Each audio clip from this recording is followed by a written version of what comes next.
لله رب العالمين والصلاة والسلام على سيدنا مولانا محمد وعلى آلہ وأصحابہ أجمعین۔ میرے انتہائی واجب القدر احترام معزز محتشم حضرات علماء ذیشان، معزز حاضرین کرام، اللہ کریم جل شانہ کی خاص رحمت، اس کی مہربانی اور فضل و عنایت سے ہم سب حضرات میرے آقا نبی پاک صاحب الاولاق علیہ التحیات و تسلیمات کے ذکر مبارک کے حوالے سے منعقد ہونے والی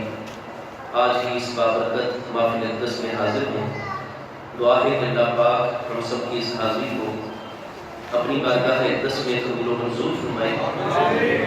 اور ہمارے واجب القدر والاحترام جناب محترم قبلہ نور محمد اعوان صاحب، محمد بلال اعوان صاحب نے اس عقیدت، جذبے اور محبت کے ساتھ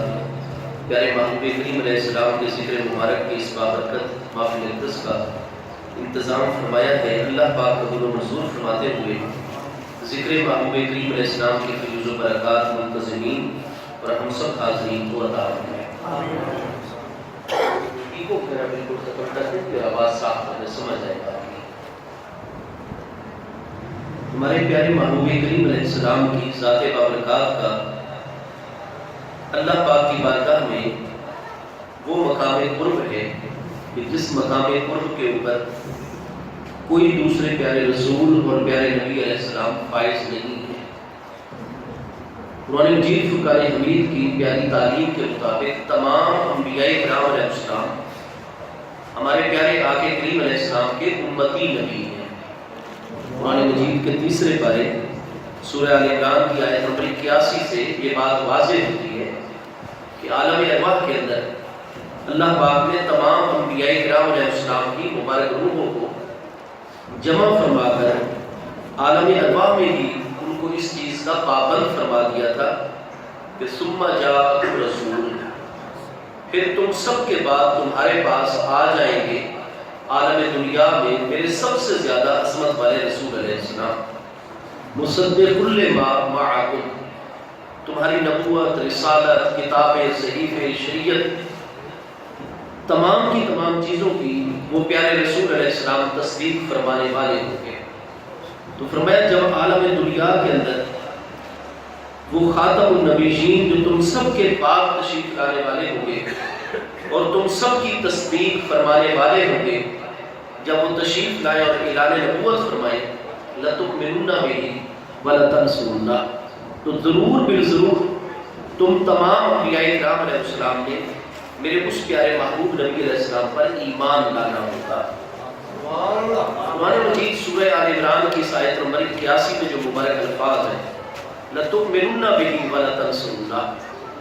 کہ جیسے وہ مصدق رسول علیہ السلام تشریف لائیں گے تم سب نے ضرور بالضرور ان پر ایمان بھی لانا ہے، وَلَتَنْصُرُنَّهُ، اور جیسے امتی اپنے نبی علیہ السلام کی نصرت اور خدمت بجا لاتے ہیں آپ سب ہستیوں نے اسی طرح ان کی نصرت بھی کرنی ہوگی، ضرور بالضرور ان کی خدمت بھی بجا لانی ہوگی۔ تو یہاں سے یہ واضح ہوتا ہے کہ عالم ارواح کے اندر ہی اللہ پاک نے یہ عہد تمام انبیاء کرام علیہ السلام سے لے لیا تھا کہ تم سب نے میرے پیارے محبوب علیہ السلام پر ایمان لانا ہے۔ قرآن پاک کے اس مقام کے مطابق حضرت آدم علیہ السلام سے لے کر حضرت عیسیٰ علیہ السلام تک محبوب کریم علیہ السلام کی پیاری ذات بابرکات کے علاوہ جتنے رسولان اعظام اور انبیاء کرام علیہ السلام ہیں وہ باقاعدہ محبوب کریم علیہ السلام کی تصدیق کرنے والے ہیں، نبی پاک علیہ السلام کا کلمہ پڑھنے والے، آپ پر ایمان رکھنے والے، آپ کی امت کے اندر شامل ہیں۔ اور شب معراج آپ ملاحظہ فرماتے ہیں کہ ہمارے پیارے محبوب کریم علیہ السلام کی جو احادیث معراج ہیں وہ 34 صحابہ کرام اور صحابیات رضی اللہ تعالیٰ عنہم و عنہن اجمعین سے مروی ہے، اور محبوب کریم علیہ السلام کے براہ راست ذی علم اور تربیت یافتہ ہستیوں میں جب 34 افراد ایک چیز کو بیان کریں تو یقیناً یہ اس دور کے اندر متواتر ہو جاتی ہے۔ اور ان احادیث کے اندر یہ مضمون بھی موجود ہے کہ میرے آقا کریم علیہ السلام نے فرمایا، جیسا کہ مسلم شریف میں الفاظ ہیں ثم اخذ بِيَدِيَّ، پھر حضرت جبریل امین علیہ السلام نے مسجد اقصی شریف میں میرے دونوں مقدس ہاتھوں سے مجھے پکڑا وقدمنی، اور تمام کے تمام انبیاء کرام اور ملائکہ کرام کی صفوں پر مسجد اقصی شریف میں مجھے آگے کر دیا. فصلیت بہم، میں نے تمام لقوق ہا ملائکہ کرام اور تمام کے تمام انبیاء کرام علیہ السلام کو 2 رکعت نماز کی امامت کروائی. تو نتیجہ یہ ہے کہ تمام انبیاء کرام علیہ السلام ہمارے پیارے محبوب علیہ السلام کے امتی بھی ہیں، اور شب معراج عملی طور پر محبوب کریم علیہ السلام کے پیچھے نماز ادا کر کے محبوب کریم علیہ السلام کے مقتدی بھی ہیں. اور جانتے ہیں آپ کہ امتیوں پر جتنا بھی فیض ہوتا ہے وہ اپنے پیارے رسول علیہ السلام کا فیض ہوتا ہے، پیارے نبی علیہ السلام کا فیض ہوتا ہے. لہٰذا قرآن پاک کے ارشاد کے مطابق جب باقی تمام رسولان اعظام، تمام انبیاء کرام علیہ السلام آقا کریم علیہ السلام کے امتی ہیں، تو پھر امتی ہونے کے حوالے سے ان پر جتنا بھی فیض ہے وہ ہمارے پیارے محبوب نبی علیہ السلام کی نبوت و رسالت کا فیض ہے. اور آپ جانتے ہیں کہ کوئی امتی اپنے پیارے نبی علیہ السلام کی برابری نہیں کر سکتا. اس لیے مصطفیٰ کریم علیہ السلام سے افضل ہونا تو کجا محبوب کریم علیہ السلام کے درجے کے اندر، محبوب علیہ السلام کی فضیلت کے اندر اور محبوب کریم علیہ السلام کے مقام اور مرتبے کے اندر کوئی پیارے رسول اور پیارے نبی علیہ السلام بھی برابری نہیں کر سکتے. ایک ہوتا ہے نفس نبوت، نبوت اور رسالت کے اندر تمام رسولان اعظام انبیاء کرام علیہ السلام برابر ہیں، کیونکہ نبوت جو ہے وہ ایسا جوہر ہے جس میں کمی زیادتی نہیں ہوا کرتی. قرآن مجید 3 پارے سورہ البقرہ کے آخری رکوع کے اندر موجود ہے لا نفرق بین احد من رسل، کہ ہم تمام کے تمام رسولان اعظام علیہ السلام کے درمیان فرق نہیں کرتے. آدم علیہ السلام سے لے کر محبوب کریم علیہ السلام کی نبوت اور رسالت پر ہمارا کامل ایمان ہے. ایمان لانے میں بھی ہم فرق نہیں کرتے، اور نفس نبوت اور رسالت میں تمام کی تمام ہستیاں برابر ہیں. تو جہاں قرآن سورہ البقرہ میں یہ مبارک الفاظ ہے لا نفرق بین احد من رسل، اسی سورہ البقرہ 3 پارے کا آغاز ہی اس طرح ہوتا ہے تلک الرسل فضلنا بعضهم علی بعض منهم من کلم اللہ ورفع بعضهم درجات. اللہ پاک فرماتا ہے تلک الرسل، یہ پیارے رسولان اعظام علیہ السلام کی مبارک جماعت ہے. فضلنا بعضهم علی بعض، ہم نے بعض انبیاء کرام علیہ السلام کو بعض دوسرے رسولان اعظام انبیاء کرام علیہ السلام پر فضیلت عطا فرمائی ہے. تو نفس نبوت اور رسالت میں تو تمام انبیاء کرام رسولان اعظام علیہ السلام برابر ہیں، لیکن درجات کے اندر فرق ہے. اور ہمارے پیارے محبوب علیہ السلام چونکہ تمام انبیاء کرام علیہ السلام کے امام ہیں، تمام کے نبی اور رسول ہیں، اللہ پاک کی طرف سے جتنا فیض و برکت انبیاء کرام علیہ السلام کو بھی ملتا ہے وہ مصطفیٰ کریم علیہ السلام کے ذریعے سے ملتا ہے. اس لیے ہمارے پیارے محبوب کریم علیہ السلام کی ذات بابرکات افضل الرسل ہے، سید الانبیاء والرسل ہے. تو میرے پیارے مصطفیٰ کریم علیہ السلام کے افضل ہونا تو کجا مقام و مرتبے اور فضیلت میں محبوب کریم علیہ السلام کی برابری بھی کوئی دوسرے پیارے رسول اور پیارے نبی علیہ السلام نہیں کر سکتے ہیں. تو ہمارے پیارے مصطفیٰ کریم صلی اللہ علیہ وآلہ وصحبہ وبارک وسلم کا جو مقام قرب اور مقام محبوبیت ہے وہ اللہ پاک کی بارگاہ میں تمام ہستیوں سے بلند تر اور بالا تر ہے. اسی مقام قرب کے حوالے سے قرآن مجید فرقان حمید یہ بات واضح فرماتا ہے کہ بے شک میرے پیارے محبوب نبی علیہ السلام اللہ پاک کی مخلوق ہے، لیکن اللہ تعالیٰ کی بارگاہ میں آپ کا مقام یہ ہے کہ نبی پاک علیہ السلام کی اطاعت کو، آپ کی فرما برداری کو اللہ پاک اپنی اطاعت اور اپنی فرما برداری قرار دیتا ہے. قرآن مجید میں واضح طور پر اللہ پاک نے ارشاد فرمایا من یطع الرسول فقد اطاع اللہ. اطاع جدیو اطاعت جدیو یہ تھا. تو چونکہ یہ مقام شرط پر ہے اور شرط اور جزا دونوں کا مجزوم ہونا واجب ہوا کرتا ہے، اس لیے یطیعو سے یطیع بن گیا. من یطع الرسول پھر مضارع ہے مقام شرط میں، اور مضارع کی وجہ عربی زبان میں تجدد استمراری پر دلالت کروانے کے لیے ہوئی ہے. اللہ پاک فرماتا ہے ہمیشہ ہمیشہ کے لیے میرا یہ ضابطہ اور قانون ہے کہ جو شخص مسلسل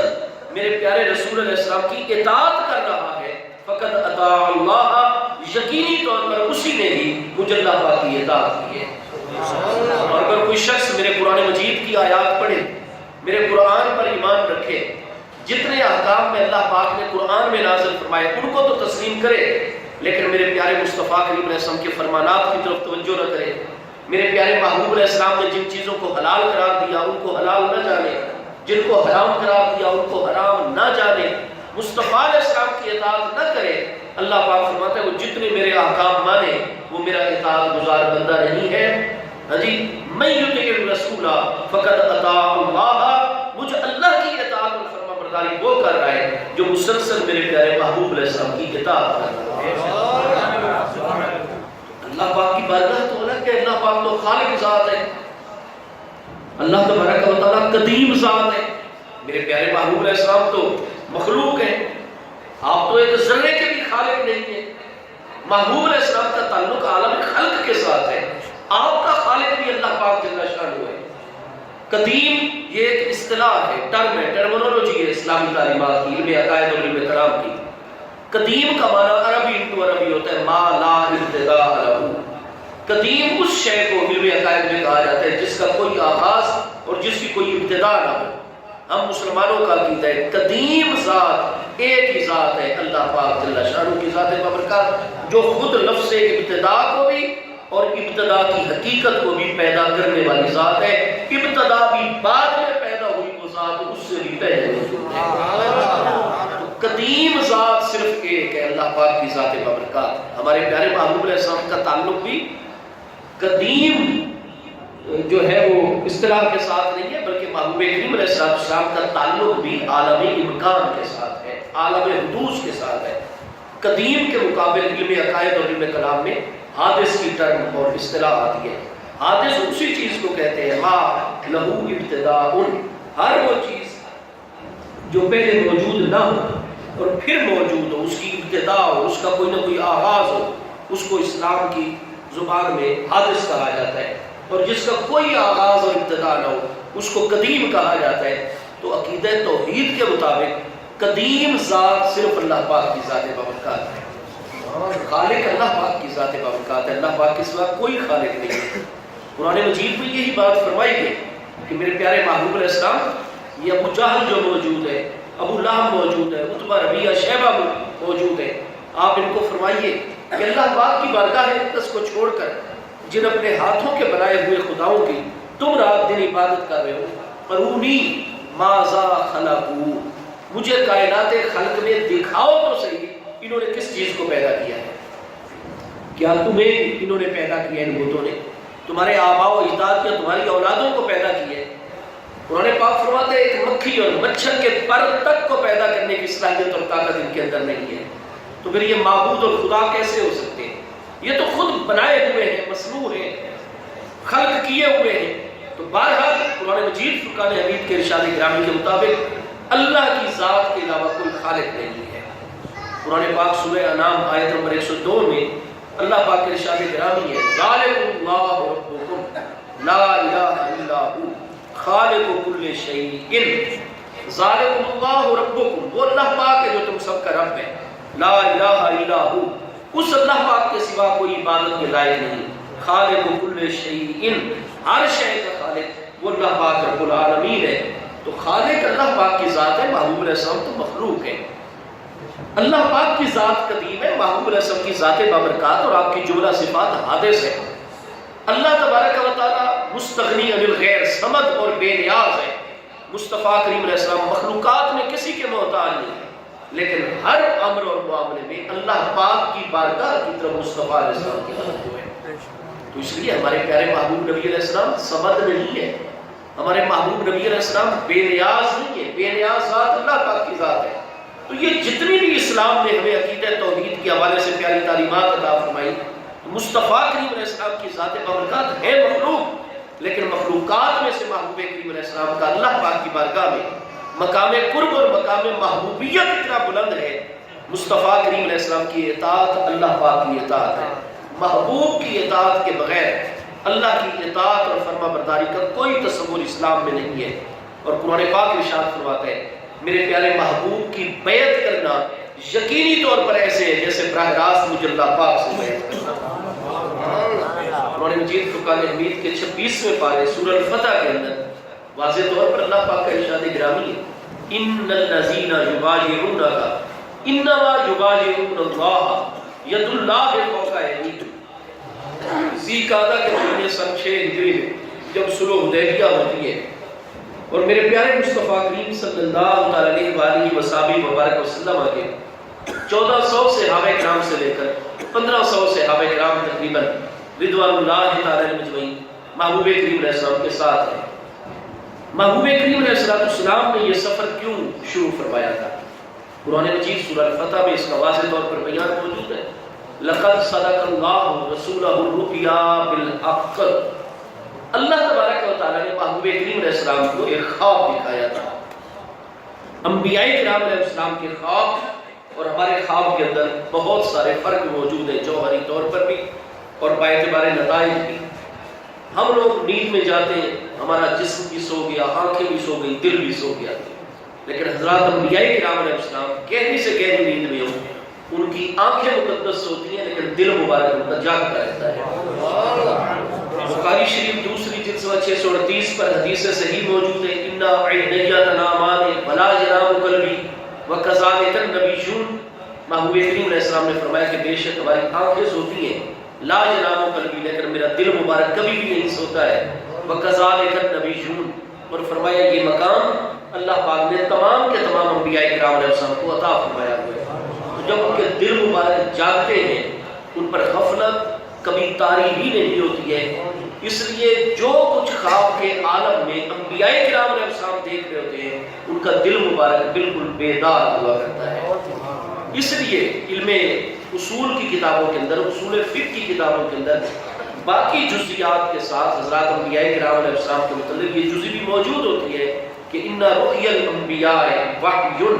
حضرات انبیاء کرام علیہ السلام کے جو رؤیا اور خواب ہوتے ہیں وہ وحی الہی ہوا کرتے ہیں. قرآن مجید میں موجود ہے کہ حضرت ابراہیم علیہ السلام 10 ذی الحج کو حضرت سیدنا اسماعیل علیہ السلام کو میراج شریف کے اندر یہی بات ارشاد فرما رہے ہیں. یا بنیا انی ارا فی المنام انی اذبحک فانظر ماذا تری. یا بنیا اے میرے پیارے بیٹے اسماعیل، انی ارا فی المنام بے شک میں دیکھ رہا ہوں خواب میں، انی اذبحک کہ خواب کے عالم میں بے شک میں آپ کو ذبح کر رہا ہوں. فانظر آپ مکمل اس پر غور و فکر فرمائیے. ماذا تری آپ کیا دیکھتے ہیں، آپ کی رائے کیا ہے اس مسئلے. قرآن پاک ارشاد فرماتا ہے قال حضرت سیدنا اسماعیل علیہ السلام نے فرمایا یا ابتی اے میرے پیارے ابا جان افعل ما تؤمر، جس چیز کا آپ کو امر اور حکم دیا جا رہا ہے آپ وہ کر گزریے. ستجدنی انشاءاللہ من الصابرین، ضرور بالضرور آپ مجھے صبر کرنے والوں میں سے انشاءاللہ پائیں گے. اب حضرت ابراہیم علیہ السلام نے تو خواب کی بات فرمائی ہے اور واقعی آپ کو خواب آیا تھا. آپ فرما رہے ہیں یا بنیا انی ارا فی المنام، میں تو منام اور خواب میں دیکھ رہا ہوں کہ بے شک میں آپ کو ذبح کر رہا ہوں. حضرت اسماعیل علیہ السلام جو اللہ پاک کے برحق رسول علیہ السلام ہے، آپ فرما دیتے ابا جان میں آپ کا پیارا بیٹا ہوں اور آپ کی عمر مبارک اس وقت کتنی ہے اور میں ابھی بالغ ہوا ہوں، تو حضور میں تو آپ کی عالم پیری کا سہارا ہوں عالم اسباب کے اندر. ایک خواب کی وجہ سے اور اتنا عرصہ اللہ پاک کے حکم پر پہلے آپ نے ہمیں اپنے آپ سے جدا رکھا اور میری امی جان کو بھی. ہفتے میں ایک مرتبہ براق پر سوار ہو کر شام سے آپ تشریف لاتے تھے مکہ مکرمہ، تو حضور پورا ہفتہ ہم میری امی جان اور میں آپ کے بغیر گزارا کرتے تھے. آپ ہوتے تھے شام میں وہاں تبلیغ فرماتے تھے اور احکام الہی پر عمل کرواتے تھے. یہاں اللہ کے بیت مکرم حرم کعبہ کے علاقے میں آپ نے ہمیں تنہائی میں چھوڑا اور آج اتنے عرصے کے بعد جب کہ آپ تشریف لائے ہیں تو اب آپ مجھے ذبح کرنے کی بات فرما رہے ہیں، وہ بھی یہ خواب کی وجہ سے. کیا حضرت اسماعیل علیہ السلام نے کوئی جرح کی؟ حضرت اسماعیل علیہ السلام نے کوئی اس طرح کا کلام فرمایا نہیں. قرآن پاک ان کے ارشاد گرامی کو بیان فرماتا ہے قال یا ابادی، آپ نے ارشاد فرمایا اے میرے پیارے ابا جان آپ اللہ کے برحق رسول علیہ السلام ہیں، اللہ کے برحق نبی علیہ السلام ہیں. آپ خواب میں بھی ہو نیند میں بھی ہو آپ کی آنکھیں مبارک سوتی ہیں، دل مبارک تو جاگتا ہے. لہٰذا آپ جو خواب میں مجھے دیکھ رہے ہیں نا کہ مجھے ذبح کر رہے ہیں، تو انبیاء کرام علیہ السلام پر حالت نیند اور حالت خواب میں بھی غفلت طاری نہیں ہوتی. آپ نے جو مشاہدہ فرمایا پر حق ہے، یہ مشاہدہ کروا کے دراصل آپ کو میرے ذبح کرنے کا حکم دیا گیا ہے. لہٰذا افعل ما تؤمر، کر گزریے۔ تو یہ آیات اسماعیل علیہ السلام کی شان میں مقام مدح کے اندر ہے، ان کی عظمت، ان کی تعریف، ان کی ثنا، ان کی مدحت، ان کی توصیف، ان کی فرما برداری، یہ اللہ پاک بیان فرما رہے اس مقام پر۔ تو جب بالاتفاق یہ مقام مدح ہے تو نتیجہ یہ ہے کہ مقام مدح میں جتنا کلام آیا کرتا ہے وہ مسلم کلام ہوا کرتا ہے۔ تو اللہ تبارک و تعالیٰ اس بات کو واضح فرما رہے حضرت اسماعیل علیہ السلام کے مبارک الفاظ سے کہ افعل ما تؤمر، کہ ایک نبی علیہ السلام ان کے سامنے اپنا خواب بیان فرماتے ہیں، اور وہ خواب بھی ایسا ہے جس میں ان کی جان جانے کا معاملہ ہے، لیکن وہ فرماتے ہیں کہ افعل ما تؤمر، جس چیز کا آپ کو امر اور حکم دیا گیا آپ اسے کر گزریے۔ یعنی جاگتے ہوئے تو حضرات انبیاء کرام علیہ السلام پر غفلت کا عالم کیسے طاری ہو سکتا ہے؟ وہ تو عین عالم منام، عالم نیند کے اندر بھی ہو کہ دل جاگتے ہو پر غفلت طاری نہیں ہوا کرتی ہے۔ یہ تو تکمیل دین کا تقاضا ہوتا ہے، خلق الہی کی رہنمائی کا معاملہ ہوتا ہے کہ اللہ تعالیٰ حضرات رسولان اعظام اور انبیاء کرام علیہ السلام کی توجہ کچھ امور سے کچھ وقت کے لیے ہٹا دیا کرتا ہے۔ یہ اللہ کی حکمت کا تقاضا ہوتا ہے تاکہ ان کی توجہ ہٹے، معاملات روح پذیر ہو جائے اور ان کے متعلق نئے احکام نازل ہو جائیں۔ ہمارے لیے جائز نہیں ہے کہ ہم انبیاء کرام علیہ السلام کے علم کے لیے اپنے پیمانے مقرر کر کے ان کے علم مبارک کو ماپنے لگ جائیں یا ان کے مقام اور مرتبے کے متعلق عجیب و غریب قسم کے استدلال کرنے لگ جائیں۔ نہیں، جن ہستیوں کا مقام یہ ہے کہ نیند کے اندر بھی ان پر غفلت طاری نہیں ہوتی، جاگتے ہوئے ان کی بیداری کا اور معاملات کے مشاہدے کا عالم کیا ہوگا۔ تو بہرحال چونکہ حضرات انبیاء کرام علیہ السلام کے خواب وہ وحی الہی ہوتے ہیں، امر الہی ہوا کرتے ہیں۔ قرآن پاک فرماتے ہیں لقد صدق اللہ رسولہ، لقد صدق اللہ رسولہ الرؤیا بالحق، یقینی طور پر اللہ تبارک و تعالیٰ نے سچ کر دکھایا اپنے پیارے رسول علیہ السلام کے خواب کو۔ خواب کیا تھا اس کا بیان اگلے مبارک الفاظ میں، لَتَدْخُلُنَّ الْمَسْجِدَ الْحَرَامَ إِنْ شَاءَ اللَّهُ آمِنِينَ، کہ ضرور بالضرور آپ داخل ہوں گے مسجد حرام کے اندر امن کی حالت میں۔ تو جب مصطفیٰ کریم علیہ السلام کو یہ خواب دکھلا دیا گیا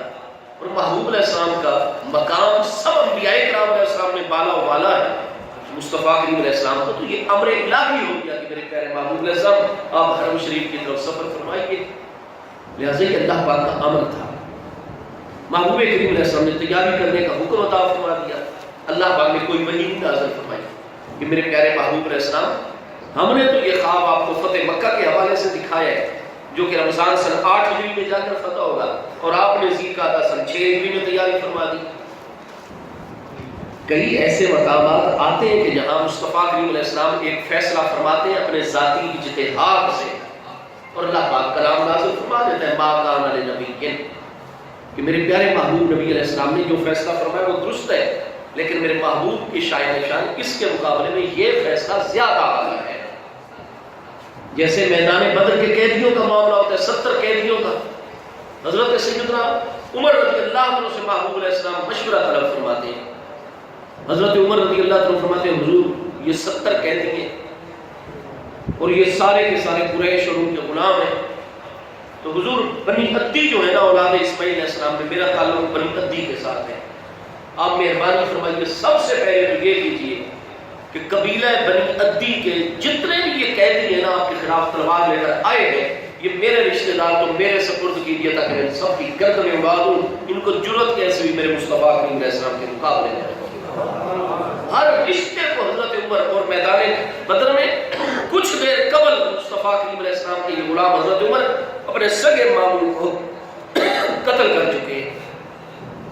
اب یہ فرماتے ہیں کہ قیدیوں میں جتنے بنو عدی خاندان کے لوگ ہیں وہ میرے سپرد کیجیے تاکہ میں ان کو قتل کروں، کیونکہ ہمیں رسول کریم علیہ السلام سے بڑھ کر، اسلام اور شریعت سے بڑھ کر کوئی بھی عزیز اور پیارا نہیں ہے، چاہے جتنا بھی ہو رشتہ، ہر رشتہ قربان ہے، رشتہ اسلام اور رشتہ مصطفیٰ علیہ السلام۔ مصطفیٰ کریم علیہ السلام سن لیتے ہیں ان کا مشورہ، مطلب یہ تھا حضور قتل کر دیجیے انسان۔ اس کے بعد محبوب کریم علیہ السلام کی ذات بابرکات نے حضرت سیدنا ابو بکر صدیق رضی اللہ عنہ کی ذات بابرکات کی طرف توجہ فرمائی اور فرمایا میرے پیارے ابو بکر آپ کی رائے کیا ہے؟ حضرت سیدنا صدیق اکبر رضی اللہ عنہ چونکہ انتہائی نرم طبیعت اور خلق الہی کی خیر طلب کرنے والی ہستی ہے، محبوب کی رحمت للعالمین کی صفت کی تجلیات آپ کی طرف ہے۔ عرض کی حضور مجھے تو یہ سمجھ آتی ہے کہ یہ جتنے بھی قیدی ہیں یا آپ کے مقابلے میں آئے ہیں آپ کے رشتہ دار، تو حضور جب آپ کے رشتہ دار ہیں، قریش ہیں، تو آپ ان پر کرم فرمائیے اور حضور اتنا اتنا جزیہ لے کر ان کی جان بخشی۔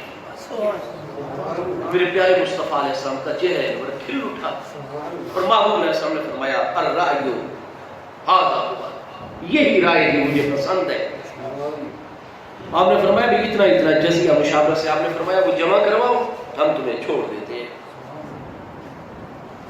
کئیوں نے کہا حضور ہمارے پاس تو اتنے پیسے نہیں ہیں،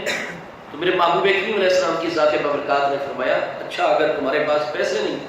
تو پھر تم اتنا عرصہ ہمارے ہاں رہو گے، تمہارا لباس تمہارا کپڑا وہ ہم پیش کریں گے، جو خود کھائیں گے تمہیں کھلائیں گے، جو خود پیئیں گے تمہیں پلائیں گے، جو خود پہنیں گے تمہیں پہنائیں گے، اور تمہیں ہم اپنے غلاموں کی کسٹڈی اور حفاظت میں دے دیں گے۔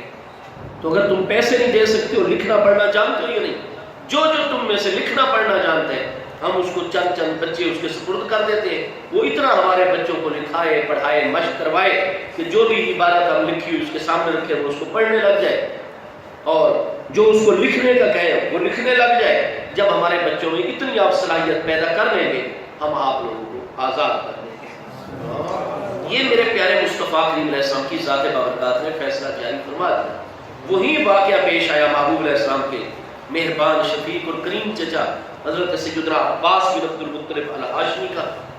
وہ محبوب علیہ السلام کے خلاف لڑے نہیں تھے، لیکن چونکہ سارے اہل مکہ سردار محبوب علیہ السلام کے مخالف ہیں، بنی ہاشم، اتنے لوگ، خود حضرت ابو طالب کے بڑے فرزند طالب بن ابی طالب وہ بھی تو 70 کفار مقتولوں کے اندر شامل ہیں۔ محبوب علیہ السلام کے سگے سب سے بڑے چچا زاد بھائی ہیں، حضرت مولا مرتضیٰ کے سب سے بڑے سگے بھائی ہیں، حضرت ابو طالب کے سب سے بڑے فرزند ہیں، جن کی وجہ سے ان کی کنیت ابو طالب ہے، ورنہ نام تو ان کا عبد مناف بن عبد المطلب ہے۔ اپنے بڑے بیٹے طالب کی وجہ سے آپ ابو طالب آپ کی کنیت ہے، تو طالب کفر پر ہی قتل ہوا ہے۔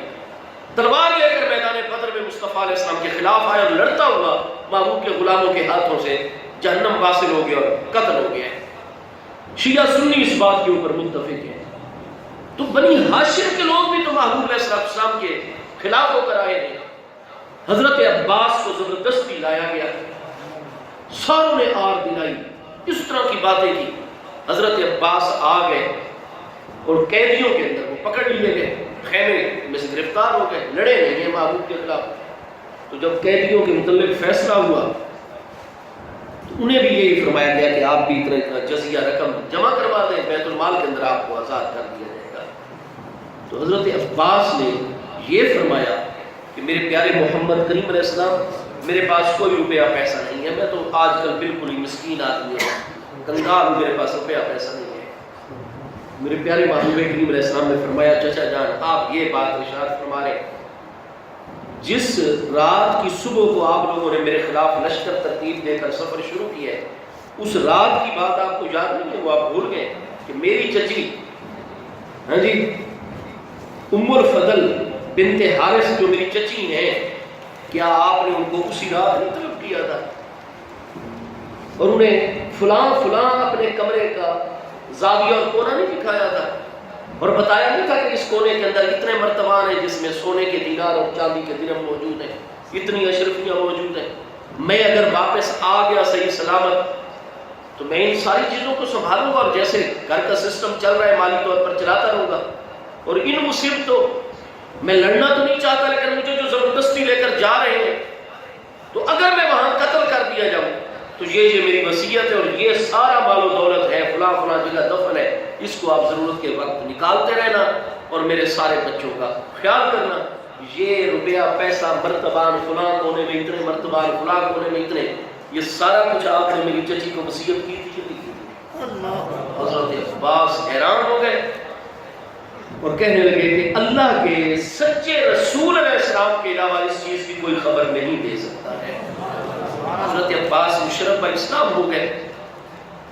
اجازت مانگی حضور میں کچھ عرصے کے لیے مکہ شریف جاؤں گا، اس کے بعد میں اپنی بیوی اپنے سارے بچوں کو لے کر مدینہ طیبہ کی خدمت میں حاضر ہو جاؤں گا۔ مصطفیٰ علیہ السلام نے اپنے چچا جان کو اجازت عطا فرما دی۔ تو بہرحال حضرت صدیق اکبر رضی اللہ عنہ کی رائے کو محبوب کریم علیہ السلام نے اپنے اجتہاد کے مطابق جو محبوب علیہ السلام کی طبیعت مقدس ہے اس کے عین مطابق پر محبوب علیہ السلام کا چہرہ انور کھل اٹھا۔ اس میں ان قریش کی جان بخشی کا معاملہ تھا۔ فتح مکہ کے موقع پر بھی تو یہی ہوا ہے کہ محبوب کریم علیہ السلام جب طواف کعبہ سے فارغ ہوتے ہیں اپنی قصوہ شریف اٹھنی مقدس پر، تو یہ بڑے بڑے سردار جن کے ہاتھ پیچھے باندھ دیے گئے ہیں اور جتنے لوگ تلواریں لے کر محبوب علیہ السلام کے غلاموں کے مقابلہ آئے تھے وہ سارے کے سارے ادھر پیش ہیں۔ ہر ایک کے پیچھے 10,000 صحابہ کرام تھے فتح مکہ کے موقع پر نبی پاک علیہ السلام کے ساتھ، اور ہر ایک مکی کے پیچھے محبوب علیہ السلام کا ایک مسلح جوان ننگی تلوار لے کر پیچھے کھڑا گھٹنوں کے بل اس کو نبی علیہ السلام کے سامنے مکہ کی گلیوں بازاروں میں چوک میں بٹھایا ہوا ہے، اور محبوب علیہ السلام کے ایک اشارے مبارک کا انتظار ہو رہا ہے کہ محبوب علیہ السلام ایک اشارہ فرمائے اور ہر ایک کافر کے پیچھے کھڑا ہوا پیارا صحابی تلوار چلائے اور گردن اڑا دے۔ اور فاتحین اسی طرح کرتے آ رہے تھے اپنے مغلوب اور مفتوح قوموں کے ساتھ کہ عورتوں کو زندہ رکھتے کنیزیں بنانے کے لیے، بچیوں کو زندہ رکھتے، نابالغ بچوں کو چھوڑ دیتے اپنے کام کاج اور نوکریوں اور خدمتیں کروانے کے لیے، لیکن جتنے ان کے جوان بالغ لڑکے ہوتے بزرگ ہوتے ساروں کو قتل کر دیا جاتا۔ یہ تو قدیم سے فاتحین کا طریقہ آ رہا تھا۔ مصطفیٰ کریم علیہ السلام طواف سے فارغ ہوئے اور آپ نے سارے قریشیوں پر نگاہ ڈالی اور فرمایا کہ مجھ سے آج کس قسم کے سلوک کی تم توقع کر رہے ہو؟ جب تک میں نے ہجرت نہیں کی میرے غلاموں کو، حضرت بلال کو کتنا تم نے تنگ کیا، حضرت عمار کی امی کو تم نے شہید کیا، ہم ہجرت کر کے مدینہ طیبہ پہنچ گئے، تم نے وہاں بھی ہمیں چین سے نہیں رہنے دیا، جنگ بدر ہم پر مسلط کی، جنگ احد مسلط کی، جنگ احزاب مسلط کی۔ آدم علیہ السلام کے زمانے سے طریقہ آ رہا ہے کہ جو غیر مسلح لوگ مکمل طور پر یقین دہانی کروا دے کہ ہم کوئی جنگ نہیں کریں گے، کوئی تمہارے قانون کو نہیں توڑیں گے، خانہ کعبہ کے طواف سے دنیا کی کوئی طاقت جس کی خانہ کعبہ شریف پر حکومت چل رہی ہوگی، انتظام چل رہا ہوگا، کوئی بھی مسلمان آئے گا اللہ کی توحید کا اقراری آئے گا، اس دور کے نبی علیہ السلام کی نبوت کا اقرار کرنے والا آئے گا اور وہ انتظامیہ کو یقین دلا دے گا کہ میرے پاس کوئی اسلحہ نہیں ہے، میں کوئی جنگی مقصد لے کر نہیں آیا ہوں، میں صرف طواف کعبہ کرنا چاہتا ہوں۔ آدم علیہ السلام کے دور سے قانون تھا طواف کعبہ سے کسی کو نہیں روکا جائے گا، اور تم تو وہ ہو اے قریش کہ ہم طواف کعبہ کرنے کے لیے تم نے وہ بھی ہمیں نہیں کرنے دیا، اور حدیبیہ اتنے کلومیٹر باہر ہمیں تم نے روک دیا اور ہماری ناکہ بندی کر لی اور معاہدہ کر کے ہمیں وہیں سے بغیر طواف کیے واپس روانہ ہونا پڑا۔ یہ اپنا سارا پچھلا آج تک سال 8 ہجری تک کا معاملہ جو ہے 21 سال ہو گئے میرے اعلان سے لے کر اب تک، یہ سارا ذہن میں رکھ کر بھی مجھے بتاؤ کہ مجھ سے کس قسم کے سلوک کی توقع کر رہے ہیں۔ تو آپ سیرت طیبہ دیکھیے، حدیث کریمہ ملاحظہ فرمائیے، وہ جتنے بھی ان کے خطیب اور متکلم تھے کلام کرنے والے، ان سب نے محبوب کریم علیہ السلام کی بارگاہ میں یہی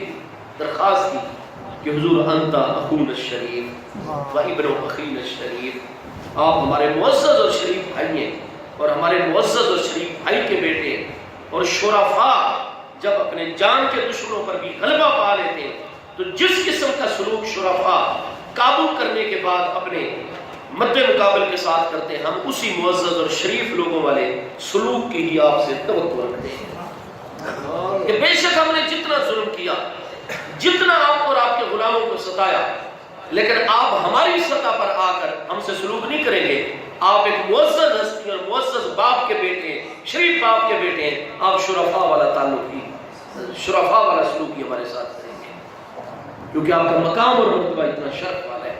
تو میرے پیارے مصطفیٰ علیہ السلام نے فرمایا یا معاشر قریش، تم نے مجھے شریف کہا، میرے ابا جان کو تم نے شریف کہا، تو میں بھی تم سے شرفاء والا تعلق اور رویہ رکھتا ہوں۔ فرمایا لا تثریب علیکم اليوم، کوئی تم پر پکڑ دھکڑ نہیں ہے، انتم الطلقاء، جاؤ تم سارے کے سارے آزاد۔ 8 بندوں کو محبوب علیہ السلام نے نامینیٹ فرمایا، ان کو کوئی جان بخشی نہیں ہے۔ محبوب علیہ السلام نے بخاری مسلم سب میں آرڈر جاری فرمایا، ان کو نام لے کر نامزد فرما کے فرمایا اقتلوہم، ان 8 بندوں کے لیے، جن میں ابن خطل کا نام تھا، کعب ابن زہیر کا نام تھا جو بعد میں پھر ان کی جان بخشی ہو گئی ایک بندے کی، ایک عورت کا نام تھا، محبوب علیہ السلام نے فرمایا اقتلوہم، ان کو قتل کرنا ہے، حیث ثقفتموہم، جہاں بھی تم 8 بندوں کو پاؤ، ولو متعلقین باستار الکعبہ، اگرچہ تمہیں یہ خانہ کعبہ شریف کے پردوں کے پیچھے بھی چھپے ہوئے نظر آئے، پھر بھی ان کو قتل کرنا ہے۔ محبوب کریم علیہ السلام کا آرڈر ہو گیا۔ ان کے لیے کیوں نہیں جان بخشی تھی؟ چونکہ اللہ پاک کا حکم تھا۔ باقی کفار شرک کرتے تھے، محبوب علیہ السلام آپ کے غلاموں پر انہوں نے ظلم و ستم کیے، تجارتی راستے روکے، اسلام کے راستے روکے، بار بار جنگیں مسلط کی، محبوب کے غلاموں کو شہید اور قتل کیا۔ لیکن یہ 8 لوگ جو تھے نا،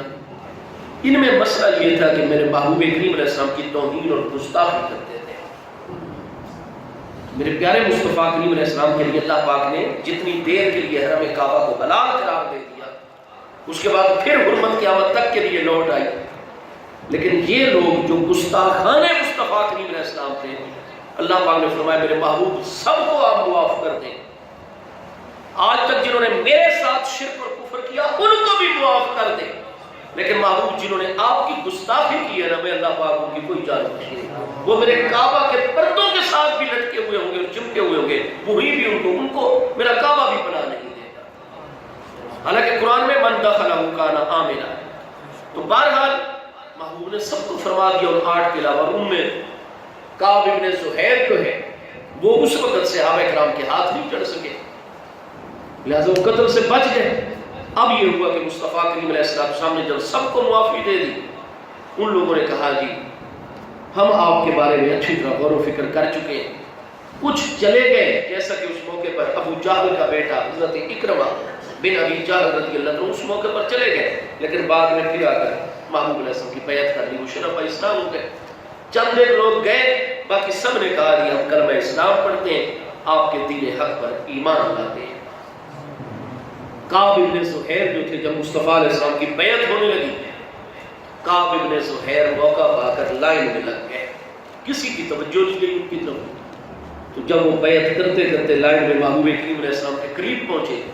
میرے محبوب علیہ السلام نے دیکھا بھی ان کے متعلق تو ہم قتل کا حکم جاری کر چکے ہیں۔ بیعت کے لیے جو انہوں نے ہاتھ آگے بڑھایا، محبوب علیہ السلام نے اپنے دونوں ہاتھ مبارک سمیٹ لیے،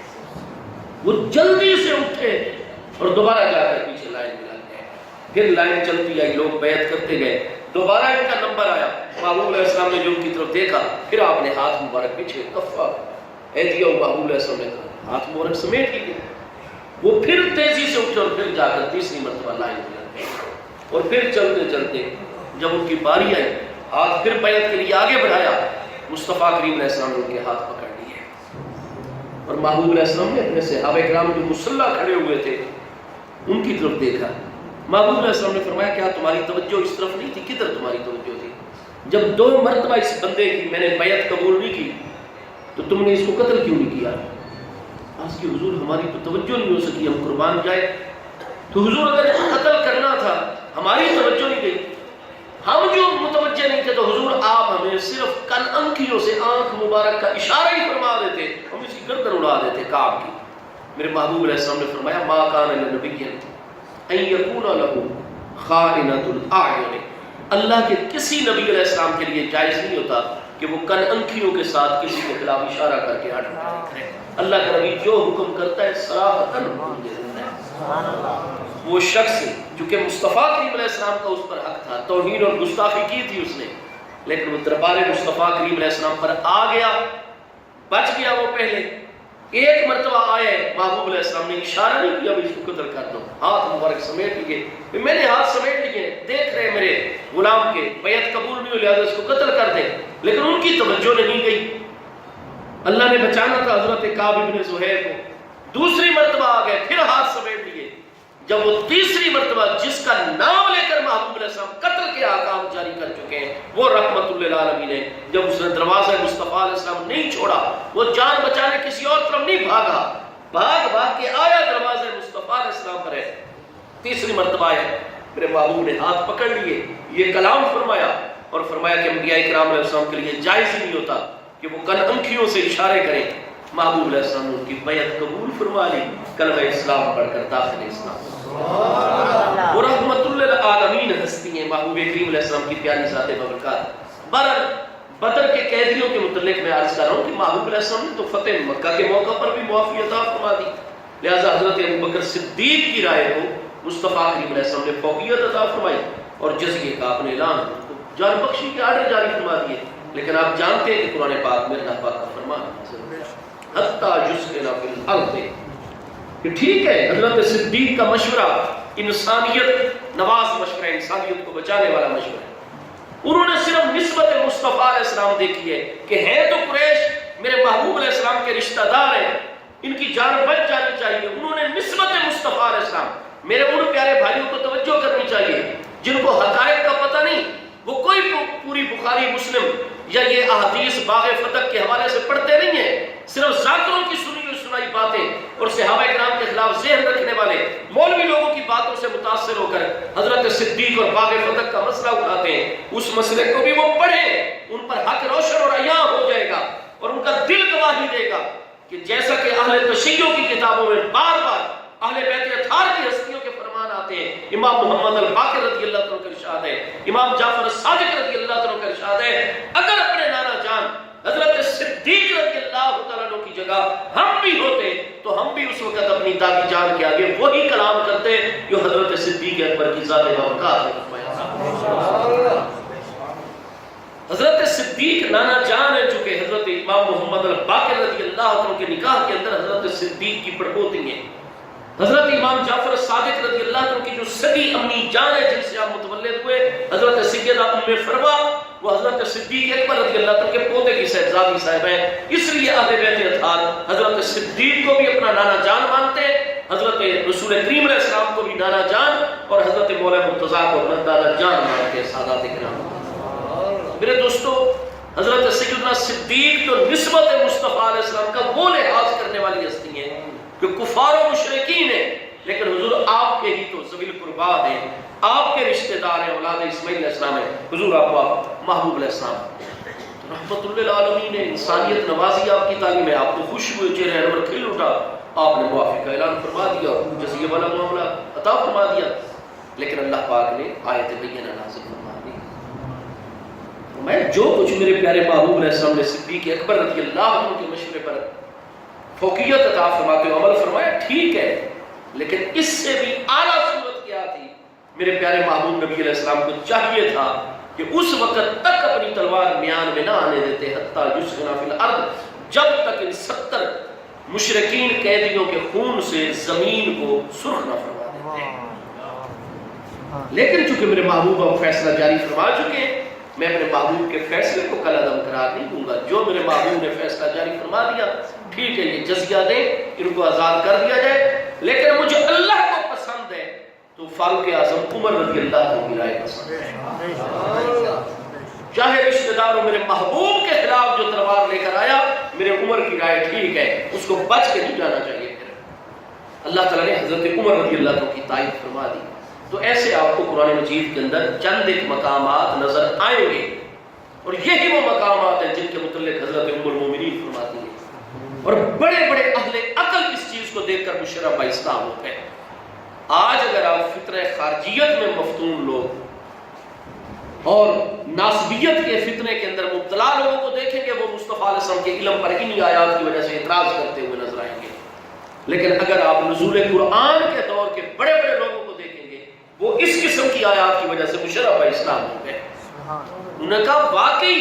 محمد کریم علیہ السلام کی ذات بابرکات پر قرآن نازل ہوتا ہے، کیونکہ اگر محبوب پر قرآن نازل نہ ہوتا اللہ کی طرف سے، جو محبوب سے بھی بلند ذات بابرکات ہے، کبھی یہ آیات نہ آتی۔ اگر محمد علیہ السلام خود یہ کلام گھڑتے تو کیا وہ اپنے خلاف اور اپنی رائے کے خلاف آیتیں بناتے؟ کوئی بھی نہیں چاہتا کہ اپنے کارکنوں کے آگے، اپنے مریدوں کے آگے وہ تھوڑی سی بھی اپنے خلاف بات برداشت کرے، لیکن قرآن میں تو ایسی آیات ہیں جن میں محبوب کو فرمایا گیا میرے محبوب آپ نے جو فیصلہ جاری فرمایا درست ہے، لیکن اس سے بھی اعلیٰ فیصلہ جو آپ کے شان ہے یہ تھا، اور ما کان لنبی، نبی علیہ السلام کو بھی یہ چیز جائز نہیں تھی۔ انہوں نے کہا واقعی پھر محمد علیہ السلام سے بلند ذات اللہ کی ہے جو ایسا کلام نازل بہرحال اگر باقی معاملات پر میرے محبوب علیہ السلام ایک اجتہاد فرماتے ہیں، اللہ پاک آیات نازل فرما دیتے ہیں کہ محبوب یوں نہیں یوں ہونا چاہیے، تو مصطفیٰ کریم علیہ السلام پر جب اللہ پاک نے خواب دکھایا عمرے کے حوالے سے سن 6 ہجری میں، میرے پیارے محبوب علیہ السلام کو اللہ دوسری وحی نازل فرما کر منع فرما دیتا، محبوب ابھی یہ مطلب نہیں ہے، آپ ابھی سفر نہ فرمائیں، آپ کو وہاں عمرہ نہیں کرنے دیا جائے گا، یہ رکاوٹیں ہوں گی. لیکن نہیں، اللہ پاک نے کوئی ایسی وحی نہیں نازل فرمائی. اللہ پاک کے سامنے ساری تیاریاں ہوتی رہی. 1400 سے لے کر 1500 پیارے صحابہ کرام، محبوب نے فرمایا اللہ پاک کا حکم آ گیا، ہم نے عمرہ کرنا ہے. کسی صحابی رضی اللہ عنہ نے سوال نہیں اٹھایا، حضور وہ تو مشرک اور کافر ہیں، ان کی انتظام ہے اس خانے کعبہ شریف پر، اتنی جنگیں ان کے اور ہمارے درمیان ہو چکی ہیں، اور حضور ابھی ذی الحج سر 5 ہجری میں تو غزوہ احزاب ہوئے، غزوہ خندق، 1 مہینے تک وہ ہمارا محاصرہ، اتنی دشمنی ہے، اور حضور مدینہ طیبہ کی تو ابھی ہماری ریاست کی سرحدی فلاں مقام تک، آگے تو سارا انہی کے حریف قبائل کا علاقہ شروع ہو جاتا ہے، تو ہم جو 150 افراد داخل ہوں گے اپنی سرحد سے باہر نکلیں گے، کافروں کو بھی ان کے جاسوس اطلاعیں دے دیں گے، ان کے حریف قبیلے تلواریں لے کر ہمارے مقابلے. اور حضور آپ نے فرمایا کہ گائے ساتھ لے لو، بھیڑیں بکریاں ساتھ لے لو، دمبے ساتھ لے لو، اور احرام میقات سے باندھنا ہوگا مدینہ کے، اور تم نے تیر کمان بھی اپنے ساتھ نہیں رکھنا، نیزہ بھالا جو دور سے دشمن کو ٹارگٹ کرتا ہے وہ بھی ساتھ نہیں لینا، کیونکہ ہم تو جنگ کی نیت سے ایک تلوار ہو، وہ بھی میان میں، اور وہ بھی احرام کی چادر کے نیچے. حضور نہ ہم اپنا دفاع کر پائیں گے، نہ ہم جنگ کر پائیں گے، نہ دور سے دشمن کو ٹارگٹ کر سکیں گے، اور حضور ہم اپنی زمین سے نکل جائیں گے تو سارا علاقہ تو کافروں کا اور کافروں کے حریفوں کا، وہ تو ہر طرف سے ہمیں گھیرے میں لے لیں گے، کوئی کمک اور مدد بھی ہمارے بھائی پیچھے سے نہیں ہمیں پہنچا سکیں گے. تو حضور آپ کس طرح کا ہمیں حکم ارشاد. لیکن نہیں، کسی ایک صحابی نے بھی یہ سوالات مصطفیٰ کریم علیہ السلام پر نہیں کیے. فرمایا سر تسلیم خم ہے جو مزاج یار میں آئے، یہ جان بھی ہے قربان ہے مصطفیٰ علیہ السلام.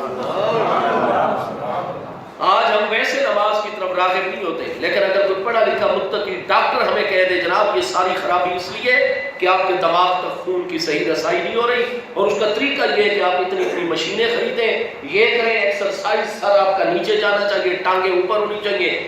خون جو ہے وہ ہر صورت میں دماغ تک اتنی دیر کے لیے پہنچنا چاہیے، اور خون کو مکمل دورہ کرنا چاہیے پوری قوت کے ساتھ. اور اس کے مقابلے میں اسلام کی تعلیم یہ ہے کہ جو بندہ فجر سے لے کر عشاء تک کی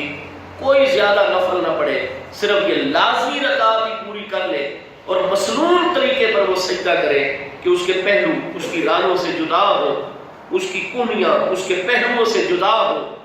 ناک ہڈی سمیت اچھی طرح زمین کے اوپر قائم ہو جائے، پیشانی اچھی طرح لگ جائے، گھٹنے اچھی طرح لگ جائیں، ہاتھوں کی ہتھیلیاں اچھی طرح لگ جائیں، دونوں پاؤں کے پنجے مکمل طور پر قبلہ رو لگ جائیں، اور اس کیفیت میں اگر وہ چند تسبیحات تاکہ رات میں سبحان ربی الاعلیٰ پڑھتا ہے، مکمل طور پر ڈاکٹروں کا اتفاق ہے کہ دماغ کو سب سے اعلیٰ صورت ہی سجدے والی ہے، خون کی سپلائی. آج اگر یہ نکتہ تو ہمیں سمجھ آ جائے کہ اچھا ٹھیک ہے، اس سے ہم فلاں فالے سے بھی اور دماغی فالے سے اور فلاں خرابی سے بچ سکتے ہیں، پھر تو ہم نمازوں کی پابندی شروع کر دیتے ہیں. حضرات آنے رہتے اطہار صحابہ کرام کا یہ معاملہ نہیں تھا، وہ اسباب کی طرف یعنی ظاہر کی طرف دیکھتے ہی نہیں تھے، اور مصطفیٰ کریم علیہ السلام کی بارگاہ میں نہ کوئی ان کا معاملہ ہوتا تھا سوالات کا، جو محبوب کا حکم ہوتا عقل کس طرف جا رہی ہے، لیکن بقول اقبال عقل را قربان کن بپیش مصطفیٰ، بس جب محبوب کا حکم آ گیا سب کچھ قربان ہو گیا. میرے دوستو اس حالت میں آپ دیکھتے ہیں کہ جب حدیبیہ کے مقام جیسے ہی مدینہ طیبہ کی سرحد سے یہ جماعت باہر نکلی، وہ تو حلیف قبیلوں نے جناب مکہ مکرمہ میں اپنے ایلچی دوڑا دیے کہ محمد کریم علیہ السلام کے ساتھیوں کی تعداد بے شک 1400 یا 1500 ہے، لیکن وہ پہلے بھی تو ہر میدان میں قلیل جماعت کے ساتھ تم پر غالب ہوتے رہے، لہذا وہ اب آ رہے ہیں، ہتھیار وغیرہ تو ہمیں نظر نہیں آتے، لیکن تم اپنا بچاؤ کرو، ہم سے بھی جتنی مدد کی درخواست کرو گے ہم بھی اپنی فوج پہنچائیں گے. ادھر تو ہلچل مچ گئی، جیسے جیسے رات دن کے سفر نمازیں ادا ہو رہی ہیں، خبریں مسلسل اہل مکہ تک پہنچ رہے. انہوں نے تو تمام حلیف قبیلوں کے آگے لشکر کر کے اس طرح مکہ مکرمہ کو محفوظ کر دیا کہ بھائی ہم نے 1 مہینہ محاصرہ رکھا، پتہ نہیں محمد علیہ السلام کیسی جنگی چال چلیں گے، اور ابھی تو 1500 بندے ساتھ ہیں، پتہ نہیں کیسے کیسے ان کی قوموں کے پہنچیں گے، اور ہمارا وہ کریں گے کیا، بدلہ لینے کے لیے آ رہے ہیں۔ انہوں نے پوری جنگی تیاریاں کر لی، اور جب یہ مبارک جماعت چلتے چلتے چند کلومیٹر باہر حدیبیہ کے مقام پر پہنچی، انہوں نے پوری اپنی فوجی قوت کے ساتھ محبوب کے سارے ساتھیوں کو گھیرے میں لے لیا، خبردار آگے ایک قدم نہیں بڑھنا۔ اور وہ مقام ایسا جہاں نہ کوئی کنواں تھا، نہ کوئی پانی تھا، ببول یعنی جنگلی کیکر کے چھوٹے چھوٹے پودے، کوئی سائے کا انتظام نہیں، کوئی پانی نہیں۔ میرے مصطفیٰ کی بلسم کے غلاموں میں سے کسی کے پاؤں مقدس میں لغزش نہیں آئی، کسی ایک غلام نے عرض کی حضور کہاں مدینہ طیبہ، آپ ہمیں نکال کر موت کے منہ میں لے کر آئے دشمنوں کی سرزمین پر، اور حضور دیکھ لیجیے ہزاروں کی افواج نے ہمیں گھیرے میں لے لیا، اور اس جگہ ہمیں پڑاؤ کرنے پر مجبور کیا جہاں پانی بھی نہیں ہے۔ تو ہمارے مشکیزوں میں تو ابھی گھنٹے ڈیڑھ میں پانی ختم ہو جائے گا، ہمارے جانور کہاں سے پانی پیئیں گے، ہم کہاں سے پانی پیئیں گے، حضور ایڑیاں رگڑ رگڑ کر ہم تو ہلاک ہو جائیں گے، کہاں آپ ہمیں لے کر آئے؟ لیکن نہیں، کسی ایک ہستی کو نہ کوئی پریشانی ہے، نہ ہی کوئی جذبہ اتنا ہے غلامی مصطفیٰ علیہ السلام کا کہ سب کچھ قربان ہے اس میں۔ میرے پیارے محبوب علیہ السلام کو عرض کر دی گئی حضور پانی کا معاملہ ہے، محبوب علیہ السلام نے فرمایا لاؤ، تم اپنا مشکیزہ غلام کو حکم دیا، انہوں نے حضور میرا مشکیزہ تو خالی ہو چکا ہے، فرمایا خالی مشکیزہ بھی لے آؤ۔ دوسرے پیارے صحابی کو حکم دیا بخاری شریف میں کھلے منہ والا برتن ہمارے سامنے رکھو۔ حضرت عمر فرماتے ہیں میرا دل گواہی دینے نہ کیا، ہمارے آقا کی برکت ظاہر ہو گئی ہے۔ کفار دیکھ رہے ہیں کہ یہ پانی کے بغیر آج شام تک گزارا کیسے کریں گے۔ کھلے منہ والا برتن ایک تھال نما بڑا تھال محبوب کی خدمت میں پیش کر دیا گیا، وہ خالی مشکیزہ محبوب علیہ السلام نے جو ایسے کر کے کھول کر اس کا تسمہ الٹا کیا، چند ایک قطرے نچوڑنے کے ساتھ اس میں سے تھال پر گرے، محبوب نے اللہ کا نام لے کر اپنا دایاں ہاتھ اس تھال کے اندر رکھا، 5 انگلیوں کی جڑوں سے پانی فواروں کی صورت میں نکلا۔ 150 صحابہ کرام نے اپنی مشکیزے اور برتن کھول کر تمام جانوروں کو پانی پلایا گیا، نہایا گیا گرمی کے اندر، حجاز مقدس کی گرمی، وضو کے لیے پانی سٹور کر لیا گیا۔ مصطفیٰ کریم علیہ السلام جب تک غلاموں نے عرض نہیں کر دی حضور مزید ہمیں بالکل پانی کی ضرورت نہیں، محبوب نے ہاتھ رکھ کے رکھا، ہاتھ مبارک اٹھایا، وہ چشمے رک گئے مصطفیٰ علیہ السلام۔ میرے دوستو، حتیٰ کہ حضرت سیدنا عثمان کی جب شہادت کی جھوٹی خبر انہوں نے مشہور کی، محبوب کریم علیہ السلام نے یہ نہیں فرمایا اچھا ایسا کرو جاسوس روانہ کرو، وہ اپنے آپ کو جان کے خطرے میں ڈالے اور اندر جا کر دیکھ کر آؤ میرا عثمان زندہ ہے یا نہیں، کوئی تو خبر آتی، کوئی ایسا بہانہ تلاش کرو، نہیں، جیسے ہی انہوں نے پورے لشکر میں اور محبوب کے 150 غلاموں میں خبر عام کر دی انہو کا نصیبہ کہ اہل مکہ منحرف ہو گئے، اور انہوں نے تو عثمان ذوالنورین رضی اللہ عنہ کو شہید کر دیا۔ حضرت عثمان محبوب کے بھانجے بھی ہیں، دوہرے داماد بھی ہیں مصطفیٰ علیہ السلام کے، اتنا اعتماد ہے حضرت عثمان پر محبوب علیہ السلام کو، حالانکہ آگے حکومت بھی بنو امیہ کی تھی، جناب ابو سفیان سے مذاکرات ہونے تھے، لیکن فرمایا بے شک ابو سفیان بھی بنو امیہ کے ساتھ تعلق رکھتے ہیں، ہمارا عثمان بھی بنو امیہ میں سے ہے، لیکن حضرت عثمان ہمارا غلام ہے، کرے گا وہ بات جو اسلام اور مسلمانوں کے نفع میں جائے گی۔ مصطفیٰ علیہ السلام تو ان پر اتنا اعتماد کرے تو آج ہم کیوں حضرت عثمان کے بارے میں منفی سوچ سوچے؟ میرے پیارے مصطفیٰ علیہ السلام نے فرمایا میرا عثمان جو کہ غصے میں نہیں آتا، مکمل توجہ سے دوسرے کی بات سنتا ہے اور مکمل دلیل کے ذریعے سے اس کو قائل کرتا ہے۔ فرمایا کسی اور ہستی کو بھیجا جائے تو یہ مقام ایسا ہے کہ جب بھی 2 قومیں اس طرح کے معاملے میں الجھ جائیں اور مذاکرات کرنے ہوں تو پھر اس ہستی کو بھیجا جائے جس کی نظر بھی وسیع ہو، معاملات کو بھی سمجھتا ہو، اور سب سے بڑی بات یہ ہے کہ وہ اب نارمل نہ ہوتا ہو، غصے میں نہ آتا ہو، دھیمے مزاج کے ساتھ معاملات کی گتھیوں کو مزید الجھانے کی بجائے سلجھانے کی صلاحیت رکھتا ہو۔ حضرت عثمان اندر روانہ فرما دیے گئے۔ حضرت عثمان کو انہوں نے عرض کی جناب آپ ہمارے معزز بھائی ہیں، تف بالبیت اولا، آپ احرام کی حالت میں عمرے کی نیت کر کے آئے ہیں، مہربانی کریے آپ ہمارے بھائی ہیں، مصطفیٰ علیہ السلام کے ترجمان اور مذاکرات ہیں، اور ہمارا جو کہ طریقہ ہے آپ کو ہم مقام عزت دیتے ہیں، آپ پہلے طواف کعبہ فرما لیجئے، اس کے بعد آپ کی خاطر مدارت بھی کریں گے اور آپ سے مذاکرات بھی کریں گے۔ آپ نے فرمایا لا یکونو قد متعتم رسول اللہ صلی اللہ تعالی علیہ وسلم طواف ہے، میرے مصطفیٰ علیہ السلام کو تم نے مکہ کے باہر طواف سے روک رکھا ہے اور مجھے طواف کی دعوت دیتے ہو۔ یقیناً میں عمرے کی نیت سے آیا ہوں، تمہاری طرف سے اجازت ہے، بیت اللہ میری نگاہوں کے سامنے جلوہ کرے، اور اگر میں اب طواف کعبہ کروں روئے زمین پر صرف مجھے یہ شرف علیہ السلام علیہ توحید میں سے حاصل ہو رہا ہوگا، یہ اتنا بڑا انفرادی شرف ہوگا، خصوصیت، لیکن ہر شرف قربان ہے نسبت مصطفیٰ علیہ السلام پر۔ جب تک میرے محبوب طواف نہیں فرمائیں گے میں عثمان کبھی طواف نہیں کروں گا، عبادت روک دوں گا لیکن تعلق مصطفیٰ کریم علیہ السلام پر حرف نہیں آئے۔ آج تو جو ہم میں سے 2-4 دن تبلیغ کر لے، بستر اٹھا لے، 2-4 نمازیں پڑھ لے، اس کے پہلے اعتراضات ہی مصطفیٰ علیہ السلام کی ذات پر ہوتے ہیں۔ اس کو صحبتیں ایسی ملتی ہیں، کبھی محبوب کی فلاں شان پر وہ جناب ڈبل مائنڈڈ ہوا بیٹھے، تردد کا شکار ہوا بیٹھے، کبھی مصطفیٰ علیہ السلام کی فلاں عظمت و شان پر۔ حضرت عثمان ذوالنورین طواف کعبہ آپ کتنا خرچہ کر کے اور رات دن دعائیں مانگتے ہیں، حرمین طیبین کی حاضری کی، طواف کعبہ کی نعتیں پڑھتے ہیں، حمد پڑھتے ہیں، طواف کعبہ کے ذکر کرتے ہیں، ہر مسلمان مرد و عورت کا دل مچلتا ہے۔ اور حضرت عثمان کو تو زیارت کعبہ ہو رہی تھی، لیکن فرمایا نہیں میں طواف کعبہ کر لوں تو اس کا مطلب ہے کافروں تک یہ پیغام پہنچ جائے کہ جب عبادات کا معاملہ ہے ہمیں محبوب کو چھوڑنا پڑے ہم چھوڑ دیتے ہیں۔ فرمایا نہیں عبادتیں بعد میں ہوں گی، پہلے رشتہ مصطفیٰ علیہ السلام۔ نہیں طواف کیا بیت اللہ شریف کا حضرت عثمان رضی اللہ عنہ کی ذات بابرکات، مصطفیٰ علیہ السلام سے دور ہو کر، مصطفیٰ علیہ السلام سے کٹ کے، یہ کس قسم کا طواف کعبہ اور عبادت ہوگی؟ نہیں آپ نے طواف فرمایا۔ حضرت سیدنا عثمان رضی اللہ عنہ جنہوں نے طواف کعبہ چھوڑ دیا محبت مصطفیٰ علیہ السلام، وہ اپنے رشتہ دار اور بنو امیہ کے ساتھ مصطفیٰ علیہ السلام کے معاملے میں کوئی اس طرح کی بات پر کمپرومائز کریں گے؟ نہیں آپ ان کی بات پر آئے، آپ نے اپنا سیدھا سیدھا معاملہ رکھا، آنے کے مقاصد ظاہر کیے، دلائل کے ذریعے سے واضح کیا کہ تم اولاد ابراہیم علیہ السلام ہو، ہم تمہیں پوری گارنٹی دیتے ہیں، بولو جزیرہ عرب میں سے کون سا گارنٹر لینا ہے تم نے، اس کو میں عثمان لے کر آتا ہوں پیغام بھیج کر، وہ تمہیں ہماری گارنٹی دے گا ہمارے آقا کریم علیہ السلام کے متعلق۔ کوئی ہتھیار ہم سے برآمد کرو، ایک تلوار ہے اپنے دفاع کے لیے، اور دفاع کا حق بھی آپ نے دلائل سے واضح کیا۔ فرمایا لاؤ اپنے سارے سفارتکار میرے سامنے بٹھاؤ، کیا طریقہ کار ہے طواف کعبہ کا، ہم تمہیں گارنٹی دیتے ہیں ہم صرف طواف کعبہ کے لیے آئے کیونکہ ہمارے محبوب کو اللہ پاک کا فرمان ہوا ہے، ہم کوئی جنگ، یہ ساری چیزیں آپ نے واضح کی۔ آپ کی کسی بھی منطق اور دلیل کا چکے تسلی بخش جواب اہل، بلکہ آپ ان کو شرمندہ کر رہے تھے کہ تم وہ اب ایسی نسل قریش کے اندر آ گئے ہو کہ پہلی مرتبہ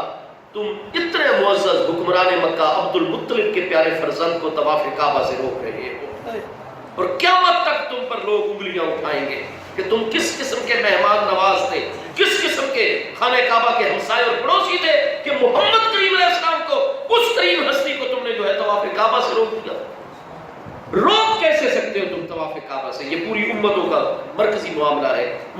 مشترکہ معاملہ ہے۔ آپ نے سارے قوانین ابراہیم علیہ السلام کے دور کے مبارک ضابطے دلیل کے ساتھ، محبت کے ساتھ، محبت اور نرمی کے ساتھ، مٹھاس اور شیریں سخنی کے ساتھ معاملہ واضح کیا۔ آپ کی کسی بات کا ان کے پاس جواب نہیں تھا، انہوں نے صرف یہ چاہتے تھے کہ پھر کبھی محمد علیہ السلام ہمارے قابو میں نہیں آ سکیں گے، اب یہ پورے مسلح بھی نہیں، ان کے پاس اسلحہ بھی نہیں، ہمارے پاس اتنی فوجیں، ایسا کرتے ہیں کہ ان کو درمیان میں پیس کے رکھ دیتے ہیں، استغفراللہ، سب کو شہید کر دیتے ہیں، جنگ کی کوئی نہ کوئی صورت اور راستہ نکالو۔ صرف محبوب کی طاقت کو کہ ان کی پلاننگ کیا ہے، مزید ان کے لشکر ہے یا نہیں چیک کرنے کے لیے جھوٹی خبر لشکرگاہ میں پہنچا دی کہ اسی عثمان کو قتل کر دیا گیا۔ میرے پیارے محبوب نے یہ نہیں فرمایا کہ پیارے صحابہ کرام یہ خبریں ہیں کہ کوئی جاسوس تیار کرو، کوئی جوان بھیجو جو کسی طرح بھی بچتا بچاتا حقیقت حال کا اندر سے علم لے آئے۔ جیسے ہی محبوب کے غلاموں کے درمیان یہ خبر عام کی گئی، محبوب نے فرمایا میرے غلاموں عثمان کی شہادت کی بات ہو رہی ہے، ہم نے ان کو ترجمان بنا کر بھیجا ہے، بے شک اب ان کے گھر میں آئے بیٹھے ہیں، سارے اسباب بظاہر ان کے پاس ہے، اللہ کی مدد ہمارے ساتھ ہے، ہم حق کے اوپر ہے، انہوں نے ناجائز طریقے سے ہمیں طواف کعبہ سے منع کیا ہے، آؤ لڑنے کے لیے جہاد فی سبیل اللہ کے لیے تیار ہو جاؤ، آؤ عثمان کا بدلہ لینے کے لیے میرے ہاتھ پر بیٹھ۔ اور محبوب نے طاقت کا جواب فیصلہ طاقت سے یہ تو آج ہمارے حکمران ہیں، کو ایک فون آتا ہے جناب اور یہ ڈھیر ہو جاتے ہیں، قوموں کی عزتوں کو انہوں نے گروی رکھ دی ہے۔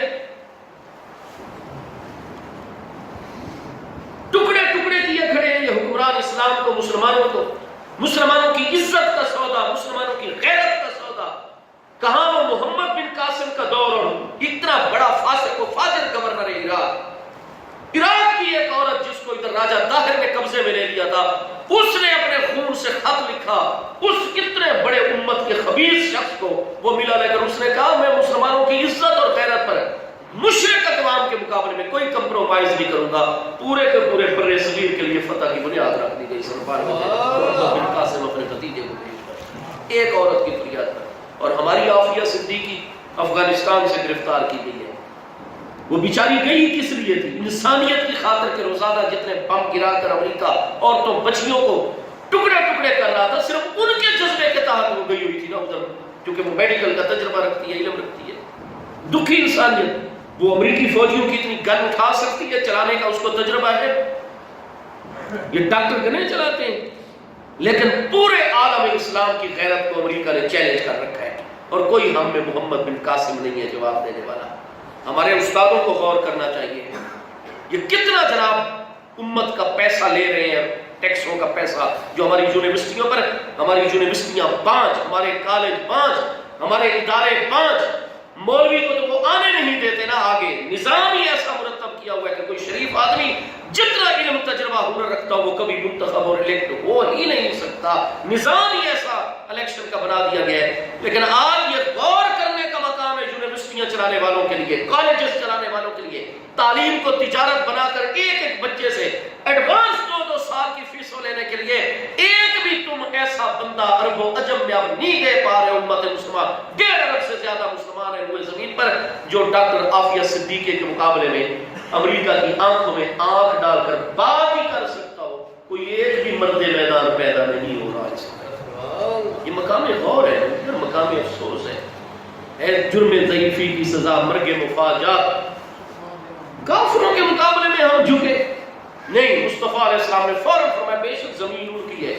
قبضہ ان کا ہے، اختیار ان کے پاس ہے، فوجیں ان کی ہیں، اسلحے ان کے، لیکن ہمارے ساتھ اللہ کی مدد ہے، میں اللہ کا سچا رسول ہوں۔ فرمایا کیجئے بیعت، ہم میں سے کوئی شخص واپس نہیں جائے گا جب تک آخری سانس تک پیارے عثمان کا بدلہ لینے کے لیے نہیں آئے۔ سب دھڑا دھڑ بیعت کرنے لگ گئے، اور وہ ہستیاں جو اس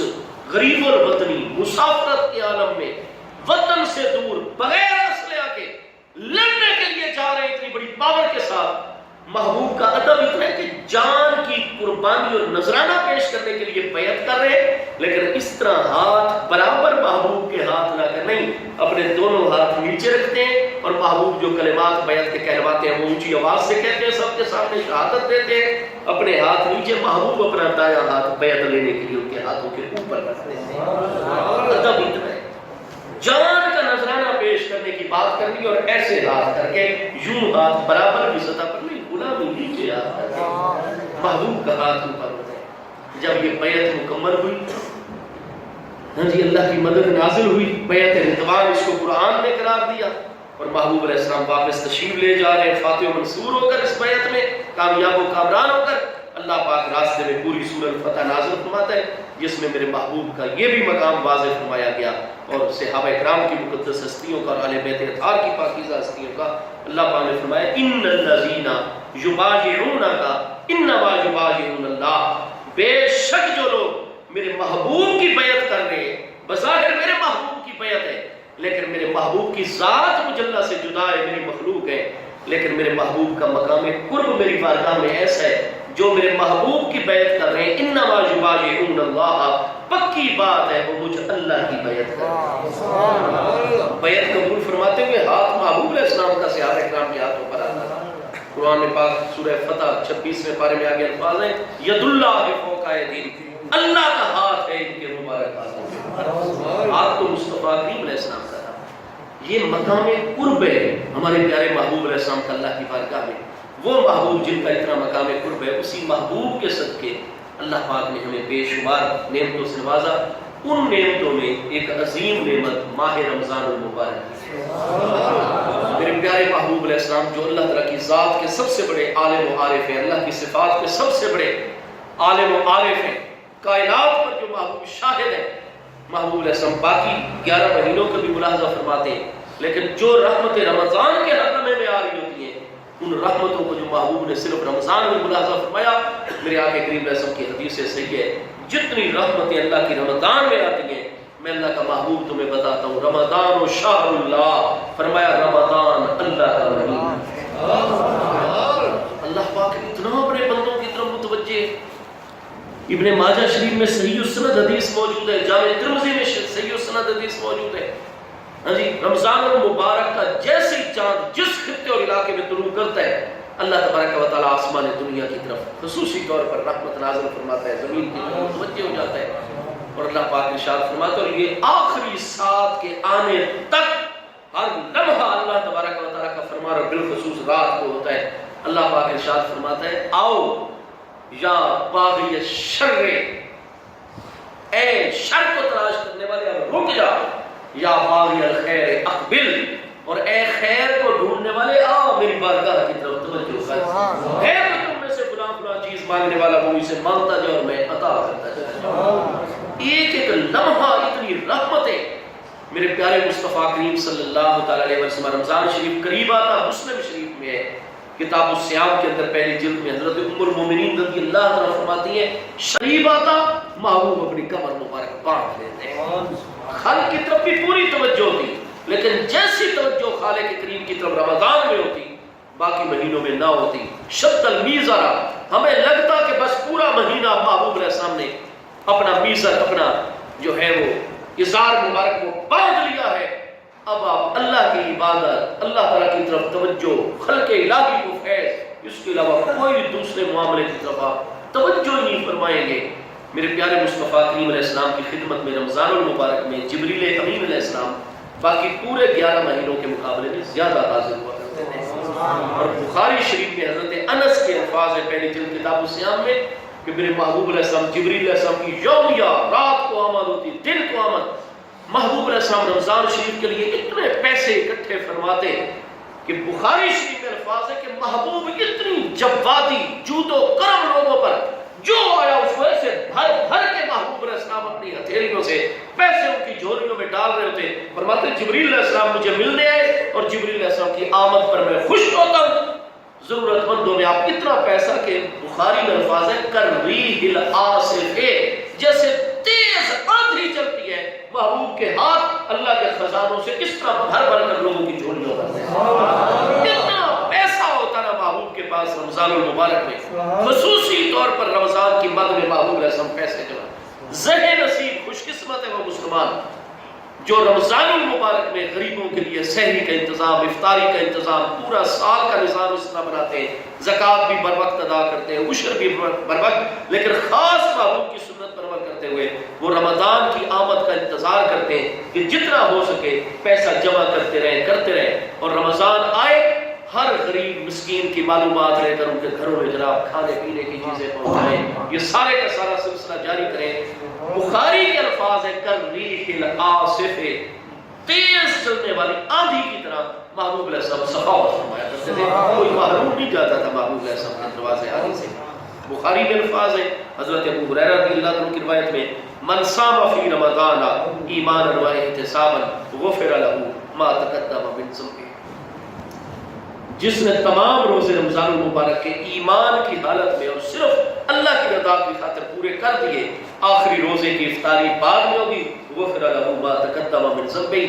جتنے اللہ کے حقوق اس پر پہلے ہیں اور وہ گناہ جن کا تعلق صرف اللہ کی بارگاہ کے ساتھ ہے، اللہ پاک فرماتے ہیں میرا بندہ میری رضا کے لیے روزے رکھتا رہا، آج آخری روزہ اس نے مکمل کیا، آخری روزہ بعد میں مکمل ہوتا ہے، اس کے پچھلے گناہوں کو اللہ پاک پہلے فرماتا۔ آگے اسی حدیث میں ومن قام فی رمضان ایمانا و احتسابا غفر له ما تقدم من ذنبہ، جو پہلی رات کی 20 تراویح سے لے کر، کیونکہ اس پر اجماع ہو چکا ہے حضرت عمر رضی اللہ عنہ کے زمانے اقدس سے، پہلی رات کی 20 تراویح سے لے کر آخری رات کی 20ویں تراویح تک پابندی کے ساتھ ایمان و احتساب کی حالت میں تراویح کی نماز پابندی سے ادا کرتا ہے، آخری رات کی 20ویں رکعت سے سلام بعد میں پھیرتا ہے، غفر له ما تقدم من ذنبہ، اس کے پچھلے سارے گناہوں کو معاف کرتا ہے۔ اللہ پاک اپنے حقوق کا سوال نہیں فرمائے گا، بندوں کے حقوق بہرحال ادا کرنے، جن کے حق دینے بر وقت دیے جائیں، ان سے معافی طلب کی جائے، مرنے سے پہلے ان کو راضی کر دیا جائے۔ حقوق العباد تو جب تک بندہ نہیں معاف کرے گا اللہ اپنے حقوق معاف فرما دیتا ہے. بہرحال رمضان المبارک میں ایک نفل فرض کیا جائے گی کا ثواب، ایک فرض ادا کیا جائے 70 فرائض سے لے کر 700 فرائض تک کیا جائے گی. دنیا کے حوالے سے کوئی پیکج یوٹیلیٹی سٹور والے جناب گورنمنٹ اعلان کر دیتی ہے کہ اگر ہمارے فلاں یوٹیلیٹی سٹور سے اگر دال کا پیکٹ لوگے ساتھ یہ چیزیں بطور سہولت ہوں گی، ایسے لائنیں لگ جاتی ہیں جناب. قیامت کے دن جب ایک مرتبہ سبحان اللہ کہنے کا بھی موقع بندہ طلب کرے گا، قرآن پاک میں جب بندے پر موت کا وقت آتا ہے وہ کہتا ہے اس وقت ربی لولا اخرتنی الی اجل قریب، اللہ پاک مجھے تھوڑی سی مدت کیوں نہیں عطا کر دیتا، فاصدق وَأَكُن مِّنَ الصَّالِحِينَ، میں تھوڑا سا صدقہ کر دیتا، نیکی کا کام کر کے صالحین میں شامل. لیکن موت کے وقت لن یؤخر، پھر موت مؤخر نہیں کی جاتی ہے. اذا جاء اجلهم لا يستأخرون ساعة ولا يستقدمون. عام لوگوں کی موت آگے پیچھے نہیں ہوتی، وقت پر جو ہے روح قبض کر لی جاتی ہے. موت کے فرشتے کو دیکھتے ہی بندہ تمنا کرتا ہے لولا اخرتنی الی اجل قریب، اے کاش کہ مجھے تھوڑی سی مدت 5 منٹ کی اور مل جائے، میں یہ ساری چیزیں صدقہ کر دوں، کوئی نیکی اور صالحیت کا کام کر لوں. اللہ پاک سب کی عمروں میں برکت عطا فرمائے. نیت کر لیں ہاں جی مجھے یہ ہے کہ میں کئی مرتبہ ایسے بھوکا پیاسا سفر کر لیتا ہوں ہاں جی. وہ مصروفیات ایسی ہوتی ہیں ربیع الاول شریف میں، محرم شریف میں 5 6 بیان ایک دن کرنے. اس جگہ بیان کیا چائے پینے کا بھی موقع نہیں ملا، صبح سے لے کر شام تک بغیر کھائے پیے دنیا داری کے کاموں میں، عزیزوں دوستوں کے کاموں میں کھائے پیے بغیر 12 گھنٹے 18 گھنٹے گزر جائیں گے. نہ کوئی ہمیں کمزوری محسوس ہوگی، نہ کوئی خوشی دوستوں کا کام کر رہے ہیں. میرے دوستوں اللہ پاک نے لا یکلف اللہ نفسا الا وسعها، یہ بھوک پیاس برداشت کرنے کی صلاحیت ہمارے جسم میں رکھی ہے، تب بھی اللہ تعالیٰ نے روزے ہم پر فرض کیا. بالخصوص ہمارے نوجوان طبقے کو اس طرف توجہ کرنی چاہیے اور روزوں کی پابندی. اور یہ ایک مہینہ جو نیکیوں کا موسم بہار آتا ہے، اللہ پاک مجھے آپ سب کو عمل کرنے کی توفیق عطا فرمائے.